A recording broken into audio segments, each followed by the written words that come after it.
ధర్మవరంలో దొరికినటువంటి నూర్ అనేటటువంటి వ్యక్తి ఎవరైతే అతను అక్కడ హోటల్లో పనిచేస్తూ టీ కాసేటటువంటి వ్యక్తిగా పనిచేస్తూ ఏకంగా తీవ్రవాద సంస్థలతో పాకిస్తాన్లో ఉన్న తీవ్రవాద సంస్థలతో కార్యకలాపాలు నడుపుతున్నాడని బయటపడ్డ వ్యక్తికి సంబంధించినటువంటి ఇంట్లో చెక్ చేసినప్పుడు వాట్సాప్ కాల్స్ నిన్న 22 అంటే టోటల్గా 34 వాట్సాప్ గ్రూపులతో పాకిస్తాన్కి సంబంధించిన గ్రూపులతో టచ్లో ఉన్నాడు. భారత వ్యతిరేక భావజాలం పెద్ద ఎత్తున వ్యాప్తి చేస్తున్నాడు.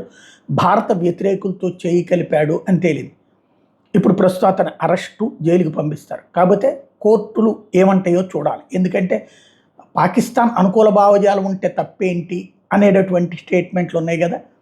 భారత్ని ప్రేమించకపోతే తప్పేంటి అన్నటువంటి వాదన కూడా ఉంది. కంపల్సరీగా ఇక్కడ ప్రేమించాలని ఉందా అనేటటువంటి పాయింట్లు కూడా గతంలో వాదోపవాదాలు జరిగినటువంటి నేపథ్యంలో న్యాయస్థానాలు ఏం చేస్తాయి అన్నట్టు చూడాలి. వాస్తవంగా ఇట్లాంటి వాళ్ళు దేశద్రోహం అంటే న్యాయస్థానాలు ఏమంటే అవును వాళ్ళ అభిప్రాయం అది, అంతే తప్పించి అతనేమి అరాచకం చేయలేదు కదా అనేటటువంటి రూట్లో గతంలో వాదనలు జరిగినటువంటి నేపథ్యంలో ఏం జరుగుతుందో చూడాలి.